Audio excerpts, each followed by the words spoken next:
जम्मू कश्मीर के अनंतनाग में आतंकियों के साथ मुठभेड़ में सेना के 2 जवान शहीद, 1 जवान जख्मी। शहीद हुए जवानों के नाम हवलदार दीपक कुमार यादव और लांस नायक प्रवीण शर्मा। सेना अध्यक्ष उपेंद्र द्विवेदी ने दोनों बहादुरों के सर्वोच्च बलिदान को सलाम किया।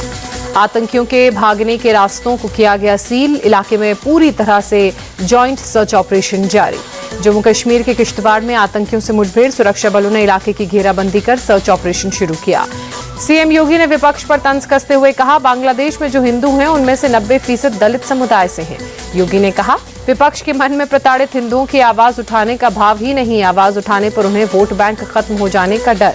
योगी बोले, बांग्लादेश के हिंदुओं की रक्षा करना हमारा दायित्व। जिनके मुंह सिले हुए हैं उन्हें मालूम है कि बांग्लादेश का हिंदू उनका वोटर नहीं होगा।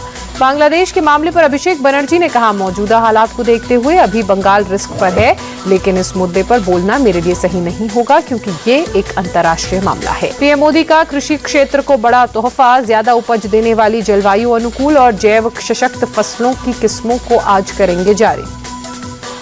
61 फसलों की 109 किस्मों को जारी करेंगे पीएम मोदी। 34 खेती की फसलें तो 27 बागवानी फसलें शामिल। किसानों और वैज्ञानिकों से बातचीत भी करेंगे प्रधानमंत्री। भारतीय कृषि अनुसंधान संस्थान में होगा कार्यक्रम का आयोजन। बीएसपी सुप्रीमो मायावती आज प्रदेश पदाधिकारियों, मुख्य जोन इंचार्ज और जिला अध्यक्षों के साथ करेंगी बैठक। 10 विधानसभा सीटों के उपचुनाव के लिए बनाएंगी रणनीति।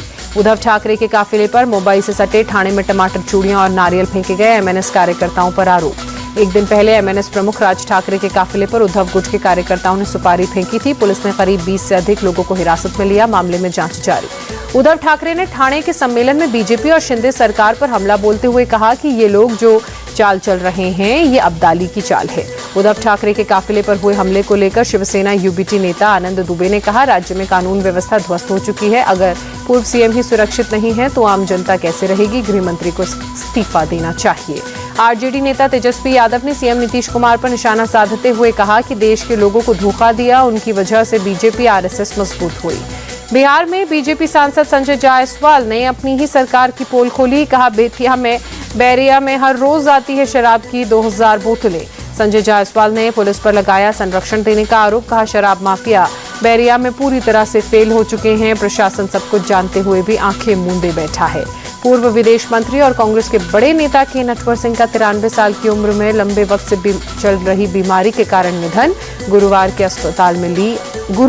अस्पताल में ली अंतिम सांस। पूर्व विदेश मंत्री और कांग्रेस के वरिष्ठ नेता नटवर सिंह के निधन पर पीएम मोदी ने ट्वीट कर दुख जताया। कहा, कूटनीति और विदेश नीति में उनका बड़ा योगदान रहा। दुख की इस घड़ी में परिवार के प्रति गहरी संवेदनाएं। आज नीट पीजी की 2 शिफ्ट में हो रही है परीक्षा। सरकार ने पहले रद्द कर दी थी परीक्षा। दुनिया में महिलाओं की आबादी 50% है। महिलाओं के विकास के बिना समाज का विकास संभव नहीं, राष्ट्रपति मुर्मू का बयान। आम जनता के लिए खुलेगा राष्ट्रपति भवन का अमृत उद्यान। 16 अगस्त से 16 सितंबर तक खुला रहेगा। पटना के गांधी मैदान में स्वतंत्रता दिवस से पहले सुरक्षा में सेंध। तेज रफ्तार कार गांधी मैदान में घुसी, फिल्मी अंदाज में गाड़ी लहराते हुए बाहर भी निकली। घटना के समय एसएसपी समेत कई अधिकारी स्वतंत्रता दिवस की तैयारियों की समीक्षा कर रहे थे। पुलिस तब तक कुछ सोचती, कार सवार भाग उठा। गांधी मैदान में घुसी कार अनिल कुमार के नाम पर है रजिस्टर्ड। कार को पकड़ने के लिए हर जगह पुलिस को अलर्ट किया गया।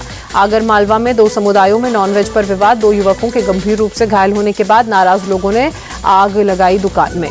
गोपाल नाम का शख्स समीर की दुकान से नॉनवेज लेने गया था। बासी नॉनवेज बताकर गोपाल ने जब वापस करना चाहा तो विवाद हुआ। समीर ने गोपाल पर चाकू से हमला किया। एहतियातन गांव में भारी पुलिस बल की तैनाती। फिलहाल हालात काबू में, लेकिन तनाव बरकरार। गाजियाबाद में बांग्लादेशी बताकर खाली मैदान में झुग्गी झोपड़ी डालकर रह रहे मजदूरों को पीटने का मामला। हिंदू रक्षा दल के अध्यक्ष पिंकी चौधरी को पुलिस ने गिरफ्तार किया। झुग्गियों में तोड़फोड़ के दौरान एक झुग्गी में लगी थी आग। वीडियो वायरल होने के बाद हरकत में आई पुलिस ने 15 से 20 अज्ञात लोगों के खिलाफ केस दर्ज किया। पटना में बंद होंगे 124 coaching centre. DM Chandrashekhar Singh ने दिए आदेश। दिल्ली में हुए कोचिंग सेंटर हादसे के बाद पटना जिला प्रशासन ने कोचिंग संस्थानों की जांच शुरू की। 124 कोचिंग सेंटर्स ऐसे पाए गए जो मानक पर खरे नहीं उतरे। रांची में मुख्यमंत्री हेमंत सोरेन बिरसा मुंडा मेमोरियल पार्क में झारखंड आदिवासी महोत्सव में शामिल हुए, ढोल बजाते नजर आए। ग्वालियर पहुंचे मध्य प्रदेश के मुख्यमंत्री मोहन यादव। लाडली बहनों ने बांधी राखी। दिल्ली के जवाहरलाल नेहरू स्टेडियम में टफमैन हाफ मैराथन 2024 का आयोजन। बीजेपी की नेता मीनाक्षी लेखी ने मैराथन को हरी झंडी दिखाई। दिल्ली के मॉडल टाउन इलाके में गिरी इमारत, मलबे में दबे 3 मजदूर, 2 मजदूर मामूली रूप से और 1 मजदूर गंभीर रूप से घायल। हरियाणा के अंबाला में मूसलाधार बारिश, जगह जगह पर जलभराव, लोगों की बड़ी परेशानी। श्रीनगर के पंथा चौक बेस कैंप से अमरनाथ यात्रा के लिए एक और जत्था रवाना, अब तक 5 लाख से ज्यादा श्रद्धालु बाबा बर्फानी के कर चुके हैं दर्शन। तेलंगाना के डिप्टी सीएम भट्टी विक्रमार्क तिरुपति पहुंचे, तिरुमाला मंदिर में दर्शन कर लिया आशीर्वाद, सुप्रभात सेवा कार्यक्रम में भी हुए शामिल। फाइनल से डिस्क्वालीफाई होने के बाद विनेश ने की जॉइंट सिल्वर मेडल की मांग, भारतीय ओलंपिक संघ की ओर से सीनियर वकील हरीश साल्वे ने रखा विनेश का पक्ष। भारतीय हॉकी टीम के खिलाड़ी अमृतसर पहुंचे, एयरपोर्ट पर हुआ भव्य स्वागत। पेरिस ओलंपिक्स में हॉकी टीम ने जीता कांस्य पदक।